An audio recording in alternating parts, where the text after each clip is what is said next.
There is a photograph that haunts everyone who sees it. 6 children in white nightgowns, arranged neatly in their beds.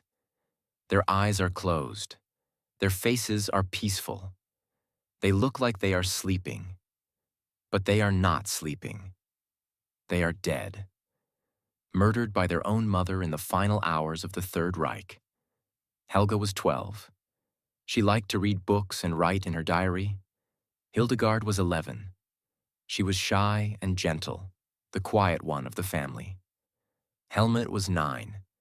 He was the only boy, proud of his toy soldiers and dreams of becoming like his father. Holdine was 8.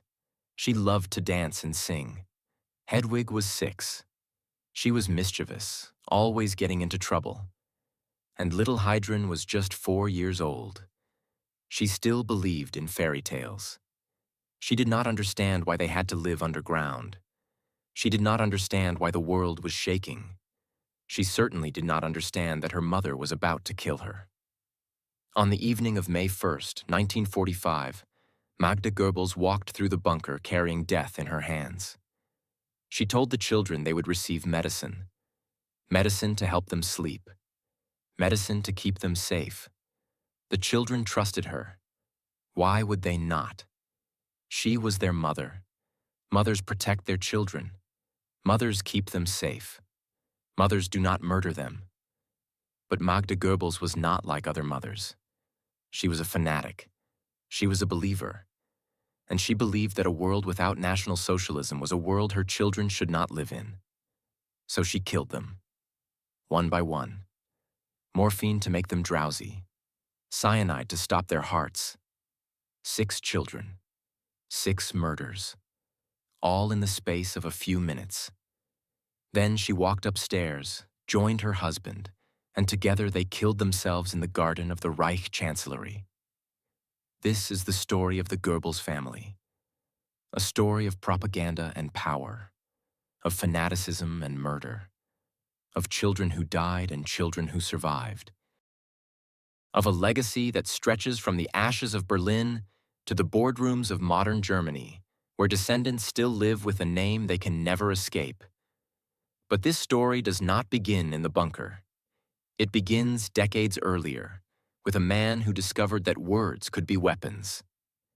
Joseph Goebbels came into the world on October 29, 1897, in Reich, a small town in the industrial Rhineland. He was born into a Catholic working-class family, the kind of family that Germany had millions of. His father worked as a clerk. His mother raised the children. They went to church on Sundays. They believed in hard work and discipline. They were ordinary. But Joseph was not ordinary. From his earliest years, he was marked by difference. A childhood illness, probably osteomyelitis, left him with a deformed right foot. He walked with a limp. He wore a metal brace. In a society that worshipped physical strength, that celebrated athletic prowess, that would soon embrace an ideology of racial perfection, Joseph Goebbels was visibly, undeniably imperfect. This imperfection shaped everything that followed. Goebbels could not serve in World War I. While other young German men were fighting and dying in the trenches, earning glory and medals, Goebbels was stuck at home, rejected as unfit. The humiliation burned into his soul. He would spend the rest of his life compensating, proving that his mind could accomplish what his body could not. He threw himself into education with ferocious intensity. He studied literature, history, philosophy. He earned a doctorate from Heidelberg University in 1921. He was brilliant, there is no denying that. His intelligence was sharp, his memory prodigious, his ability with words extraordinary. He dreamed of becoming a novelist, a playwright, a great literary figure. He wrote stories and poems and a novel that he hoped would establish his reputation. The world rejected him. Publishers returned his manuscripts. Theaters ignored his plays. The literary establishment had no interest in this small, limping, angry young man from the provinces. Goebbels was left with a doctorate he could not use, ambitions he could not fulfill, and a growing reservoir of bitterness that needed an outlet. He found that outlet in politics. In the chaos of Weimar Germany, radical movements were everywhere. Communists and nationalists fought in the streets. The economy lurched from crisis to crisis.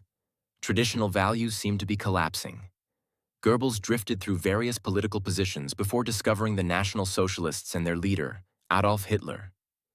The meeting changed his life. Hitler was everything Goebbels was not. Tall, commanding, charismatic, a veteran who had served in the trenches, a man of action who spoke of destiny and greatness. Goebbels fell under his spell completely. He wrote in his diary that Hitler was a genius, a natural leader, almost a god. His devotion was absolute and would remain so until the very end. Hitler, in turn, recognized what Goebbels could offer. Here was a man who could take complex ideas and reduce them to simple slogans. A man who understood the power of emotion over reason. A man who could craft messages that would penetrate the minds of millions. Hitler made Goebbels his propagandist, and Goebbels made Hitler into a myth. By 1933, when the Nazis came to power, Goebbels was one of the most important men in Germany. As Reich Minister of Public Enlightenment and Propaganda, he controlled everything that Germans saw, heard, and read. Newspapers printed what he approved. Radio broadcast what he scripted. Films showed what he permitted. Books that displeased him were burned in public ceremonies. Artists who defied him were silenced. Truth itself became whatever Joseph Goebbels said it was. He was phenomenally good at his job. He understood that propaganda was not about facts, but about feelings. He knew that a lie repeated often enough becomes indistinguishable from truth. He crafted the image of Hitler as a savior, a father figure, a man of destiny who would lead Germany to greatness. He demonized Jews, communists, and other enemies with relentless, vicious efficiency. He created a world of us versus them, good versus evil, Germany versus everyone. But there was another side to Joseph Goebbels, a private side that contradicted everything he preached in public. He promoted family values while conducting endless affairs with actresses and assistants. He celebrated racial purity while being small and dark in a movement of tall, blonde ideals. He demanded absolute loyalty while scheming against rivals behind their backs. He was a hypocrite of epic proportions, but hypocrisy never troubled him. He believed in power, and he had it. Now we must turn to the woman who would share his fate and seal the fate of their children. Magda Ritschl was born on November 11, 1901, in Berlin. Her background was complicated. Her biological father was an engineer named Oskar Ritschl. Her mother later married a Jewish businessman named Richard Friedlander, who adopted Magda and raised her as his own. This Jewish stepfather would later be murdered in the Buchenwald concentration camp, a victim of the regime his stepdaughter embraced. Magda was beautiful, intelligent, and ambitious. She moved through Weimar society with ease, attracting wealthy and powerful men. In 1921, she married Günther Quandt, an industrialist twice her age who was one of the richest men in Germany. The marriage produced one son, Harald, born in 1921. But the marriage was unhappy. Quandt was cold and controlling. Magda was restless and seeking something more. She found it in National Socialism. Magda was drawn to the Nazi movement in the late 1920s, attracted by its energy, its certainty, its promise of national rebirth. She began working as a volunteer at Nazi headquarters in Berlin. There she met Joseph Goebbels. The attraction was immediate and intense. Goebbels was nothing like the men Magda had known. He was not rich or handsome or physically impressive, but he was powerful. He was at the center of a movement that was reshaping Germany.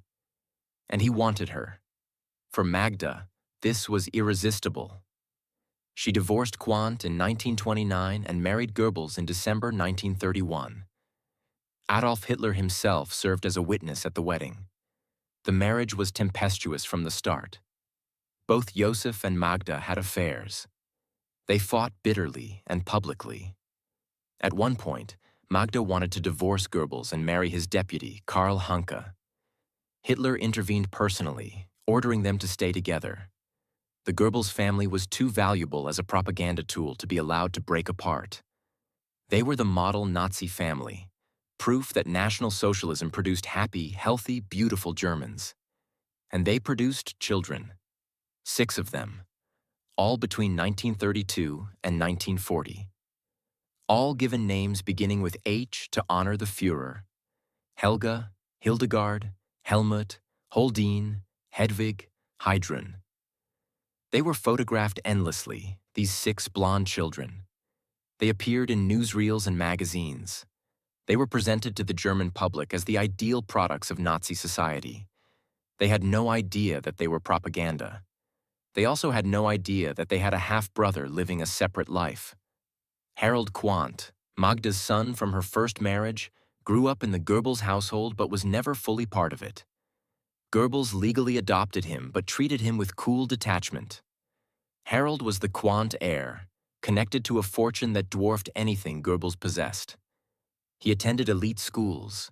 He joined the Luftwaffe when war came. He became a pilot and fought for Germany while his half-siblings posed for photographs at home. This division would save Harald's life. When the end came, he was thousands of miles away, a prisoner of the Allies in North Africa. He was not in the bunker. He was not there when his mother made her terrible choice. He survived because he was somewhere else. The war years were good to the Goebbels family, at least on the surface. They lived in luxury while Germany conquered Europe. They had servants and estates and everything money could buy. Magda was the unofficial First Lady of the Reich, hosting parties, appearing at ceremonies, playing the role of perfect Nazi motherhood. The children grew up surrounded by privilege and propaganda, believing that their father was a great man serving a great cause. But the war turned. The armies that had conquered France and Poland began to retreat from Russia. The bombers that had destroyed Rotterdam and Warsaw now destroyed Hamburg and Dresden. By 1944, it was clear to anyone with eyes that Germany was losing. The question was only how it would end. Joseph Goebbels responded to defeat with intensified fanaticism. He called for total war. He demanded that every German sacrifice everything for final victory. He spoke of miracle weapons that would turn the tide. He refused to admit what everyone could see. And Magda followed him into the abyss, dragging her children behind her. In January 1945, Soviet forces launched their final offensive toward Berlin. German armies crumbled. Refugees flooded westward. The Reich was collapsing. Hitler retreated to his bunker beneath the Reich Chancellery, surrounded by loyalists who refused to abandon him. Joseph and Magda Goebbels were among them, and they brought their children. This decision has puzzled historians ever since. The children could have been evacuated. They could have been sent to relatives in areas not yet occupied. They could have been placed with neutral parties who might have protected them. Instead, Magda insisted they come to Berlin, to the bunker, to the end. Her reasoning, as best we can understand it, was absolute. Magda could not imagine her children living in a world that had rejected National Socialism. She could not bear the thought of them growing up without the ideology that had given her life meaning. She believed that death was better than defeat, and she had the power to impose that belief on 6 innocent children who had no say in the matter. The bunker in those final weeks was a surreal place. Above ground, Berlin was being pounded into rubble. Underground, life continued in a strange mockery of normalcy. The children played in the corridors. They were told they were on an adventure. They did not understand why they could not go outside. They did not understand why the adults looked so worried. They trusted that everything would be fine because their parents told them it would be. April 30th, 1945. Adolf Hitler married Eva Braun in a brief civil ceremony. That afternoon, he shot himself. Eva took cyanide. Their bodies were carried to the Chancellery Garden and burned. The 1,000-year Reich was over. It had lasted 12 years. Joseph Goebbels was now, by Hitler's will, Chancellor of Germany. He held the title for about 30 hours. There was nothing to govern. There was no Germany left. There was only the bunker and the ruins and the advancing Soviet troops who would show no mercy to the man who had called them subhuman for 12 years. On May 1st, Magda made her decision. She would not flee. She would not surrender. She would not let her children be taken. She would kill them herself. The exact sequence of events has been reconstructed from survivor testimony and forensic evidence. In the late afternoon, Magda gave the children a sedative, telling them it was medicine to help them sleep. They were put to bed in their white nightgowns. They trusted their mother. They had no reason not to. Then Magda went from bed to bed with cyanide capsules. Some accounts say she crushed the capsules in the sleeping children's mouths. Others say she had help from an SS doctor named Helmut Quandt, or from Hitler's personal physician Ludwig Stumpfegger. The forensic evidence suggests that Helga, the eldest, may have woken up and resisted. Bruises were found on her face. She may have understood at the last moment what was happening. The others seem to have died without waking. 6 children. 6 murders. All in a few minutes. Magda emerged from the children's room and joined her husband. Together they walked up to the Chancellery Garden. What they said to each other in those final moments, we will never know. They bit down on cyanide capsules. An SS orderly shot them in the head to ensure death. Their bodies were partially burned but remained identifiable. When Soviet soldiers entered the bunker the next day, they found the children in their beds. The photograph taken that day, the one I mentioned at the beginning, has become one of the most disturbing images of the entire war. 6 children who never grew up. 6 victims whose murderer was their own mother. 6 lives sacrificed to an ideology that had already died. But the Goebbels family did not end in that bunker. One child survived. Harald Quandt was 23 years old when his mother murdered his half-siblings. He was a Luftwaffe lieutenant who had been shot down over Italy in 1944 and captured by British forces. He spent the final year of the war in POW camps, first in Italy, then in North Africa. He learned about his family's fate through news reports while still in captivity. Try to imagine what that must have been like. You are a prisoner of war. You have lost everything. And then you learn that your mother killed your 6 brothers and sisters before killing herself. Harald reportedly broke down when he heard the news. How could he not? The mother who had raised him, who had fed him and clothed him and read him bedtime stories, had murdered 6 children in cold blood. Harald was not released until 1947.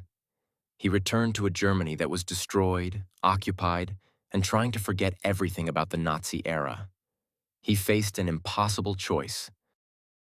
How do you build a life when your stepfather was Joseph Goebbels? How do you explain your family to anyone? How do you carry a burden that no one can possibly understand? Harald made a practical decision. He turned away from the Goebbels name and toward the Quandt name. His biological father, Günther Quandt, had died in 1954, leaving behind an industrial empire that had prospered during the Nazi years. The Quandt factories had used slave labor. They had produced weapons for the Wehrmacht. They had profited enormously from the war machine. But industrialists were treated more leniently than politicians during denazification. The Quandt fortune survived. Harald stepped into this fortune. He worked his way up in the family business. He proved himself a capable manager. By the 1960s, he was one of the wealthiest men in West Germany. The Quandt family acquired a controlling stake in BMW, the automobile manufacturer. They became industrial royalty, far removed from the ashes of the bunker where Harald's half-siblings had been murdered. Harald married and had 5 daughters. He built a life of extraordinary privilege. He lived in mansions. He drove fast cars. He enjoyed everything that money could provide. And he almost never spoke about his mother, his stepfather, or his murdered half-siblings. This silence was not unique to Harald. It was how most Germans dealt with the Nazi era in the 1950s and 1960s. Do not talk about it. Do not think about it. Focus on rebuilding. Focus on the future. The past was too terrible to confront, so it was simply buried. Harald Quandt died on September 22, 1967, in a plane crash in Italy. He was 45 years old. The crash was an accident, nothing more. His private plane went down during a business trip. There was no conspiracy. There was only tragedy piled upon tragedy. The son who had survived the bunker died young, leaving behind a fortune and a complicated legacy. Harald's daughters inherited both. They became billionaires through the BMW stake and other Quandt holdings. Today, the Quandt family is worth over 30 billion euros. They are among the richest people in Europe. They live lives of extraordinary luxury, insulated from the ordinary world by walls of wealth. But they cannot escape history entirely. In 2007, a German documentary called The Silence of the Quandts examined the family's Nazi-era activities. The documentary revealed the extent of slave labor in Quandt factories. It showed that workers had been brutalized and killed. It connected the family's wealth directly to Nazi crimes. The Quandt family initially refused to engage with the documentary. They maintained their tradition of silence. But the public pressure eventually became too great. They commissioned an independent historical study that confirmed many of the documentary's findings. They issued a carefully worded statement expressing regret. They donated money to memorial organizations. Was this enough? Can money ever be enough? The descendants of Harald Quandt did not choose their family. They did not choose to benefit from Nazi crimes. But they benefit nonetheless. Every BMW that rolls off the assembly line is connected, however distantly, to a history of slave labor and collaboration with genocide. The silence that protected the Quandts for decades has been broken, but the questions it raised have not been answered. Now let us turn to the other branch of the Goebbels legacy.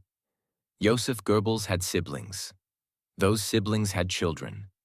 And those children had children. The Goebbels name did not die in the bunker. It continued, quietly, in the shadows of German society. Joseph had 4 siblings who survived to adulthood: Konrad, Hans, Maria, and Elizabeth. We know relatively little about their post-war lives because they chose to remain invisible. They did not give interviews. They did not write memoirs. They did not defend their brother or condemn him. They simply lived, carrying a name that had become synonymous with evil. Some of their descendants are alive today. They are ordinary Germans living ordinary lives.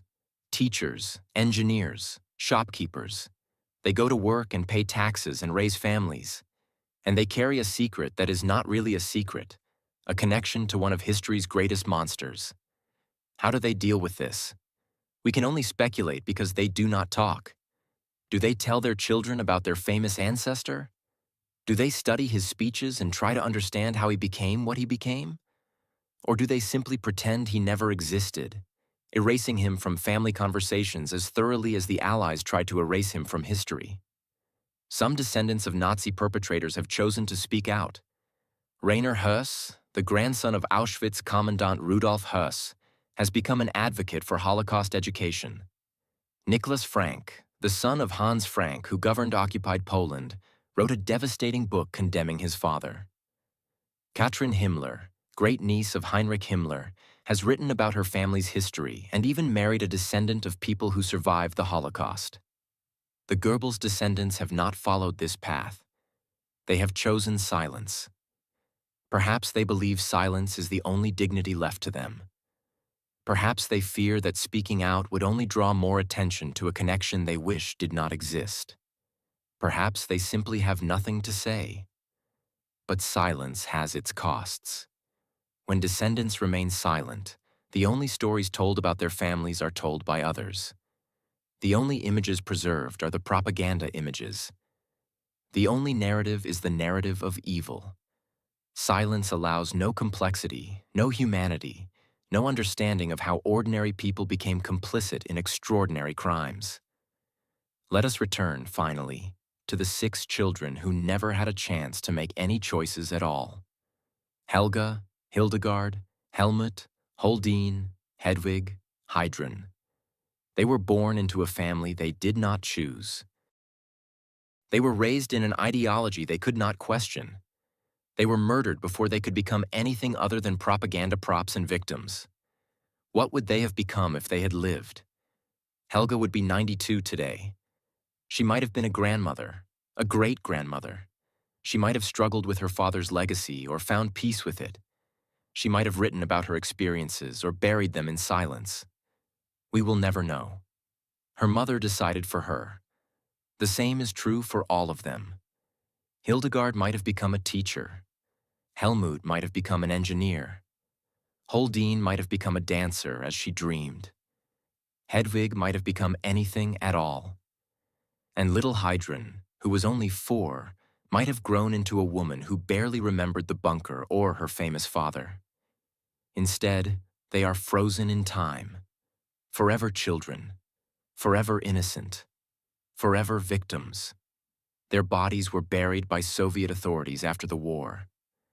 For decades, the grave's location was kept secret to prevent it from becoming a neo-Nazi shrine. In 1970, the remains were exhumed and cremated, the ashes scattered in the Elbe River. The children have no grave to visit, no headstone to mark their lives. They exist only in photographs and memories, and the terrible questions their deaths continue to raise. What does it mean that a mother could murder her own children for an ideology? What does it tell us about the power of belief, about the danger of fanaticism, about the depths to which human beings can sink? Magda Goebbels was not insane. She was not driven by hatred of her children. By all accounts, she loved them. She cared for them. She wanted what was best for them. And she genuinely believed that death was better than life in a world without National Socialism. Her love and her fanaticism were not in conflict. They were fused into something monstrous. This is perhaps the most disturbing aspect of the entire story. Evil is not always recognizable. It does not always look like evil. Sometimes it looks like devotion. Sometimes it looks like principle. Sometimes it looks like a mother who loves her children so much that she murders them rather than let them live in the wrong kind of world. Joseph Goebbels preached that propaganda was about emotion, not reason. He understood that human beings could be led to believe anything if the message was crafted correctly. He proved this on a national scale, convincing millions of Germans to support genocide and war. But his greatest proof was Magda. He convinced the mother of his children that killing them was an act of love. This is the legacy of the Goebbels family. Not just the propaganda and the lies, not just the complicity in mass murder, but the final act in the bunker, when a mother looked at her sleeping children and decided they should not wake up. The Quandt billions cannot wash this away. The silence of the descendants cannot erase it. The scattered ashes cannot bury it. It remains, a wound in history that will never heal, a question that will never be answered. What happened to the Goebbels family after World War II? Some died in the bunker. Some survived and prospered. Some disappeared into silence. And 6 children became symbols of something too terrible to comprehend. Innocence murdered by the very people who should have protected it. This is their story. This is their legacy. This is what remains when the propaganda stops and the lies are exposed, and all that is left is the truth about what human beings are capable of doing to each other and to their own children in the name of belief.